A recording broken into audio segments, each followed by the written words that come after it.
ಇನ್ನು ಗಲ್ಫ್ ಯುದ್ಧದ ಸಂದರ್ಭದಲ್ಲಿ ದುಬೈನಲ್ಲಿ ಆದಂತಹ ದಾಳಿ, ಅದರ ನಡುವೆ ಇರಾನ್ ಇಸ್ರೇಲ್ ಯುದ್ಧ ಎಲ್ಲೆಲ್ಲಿ ಏನೇನಾಗ್ತಾ ಇದೆ, ದುಬೈ ಏರ್ಪೋರ್ಟ್ನಲ್ಲಿ ಆದಂತಹ ಘಟನೆ ಬಗ್ಗೆ ನಿಮ್ಮ ಎದುರಿಗಿಡೋದಾದ್ರೆ, ಇರಾನ್ನ ಡ್ರೋನ್ ದಾಳಿಗೆ ದುಬೈ ಏರ್ಪೋರ್ಟ್ ಇಂಧನ ಟ್ಯಾಂಕರ್ ಮೇಲೆ ದಾಳಿಯಾಗಿರೋದು ಭೀಕರ ದೃಶ್ಯ ಕಂಡು ಬಂದಿದೆ.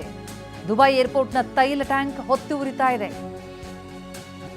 ಇನ್ನು ಬೆಂಗಳೂರಿನ ಏರ್ಪೋರ್ಟ್ನಿಂದ ವಿಮಾನಗಳ ಹಾರಾಟ ರದ್ದಾಗಿದೆ. ಕೆಐಎಬಿಯಿಂದ 8 ವಿಮಾನಗಳ ಹಾರಾಟವನ್ನ ರದ್ದುಗೊಳಿಸಲಾಗಿದೆ.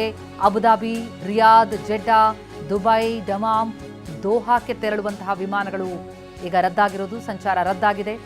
ಇನ್ನು ಬೆಂಗಳೂರಿಗೆ ಬರಬೇಕಾಗಿದ್ದಂತಹ 9 ವಿಮಾನಗಳು ಕೂಡ ಕ್ಯಾನ್ಸಲ್ ಆಗಿದೆ. ಗಲ್ಫ್ ರಾಷ್ಟ್ರಗಳಿಂದ ಬರಬೇಕಾಗಿದ್ದಂತಹ ಫ್ಲೈಟ್ಗಳು ಅವು ಕೂಡ ರದ್ದಾಗಿದೆ.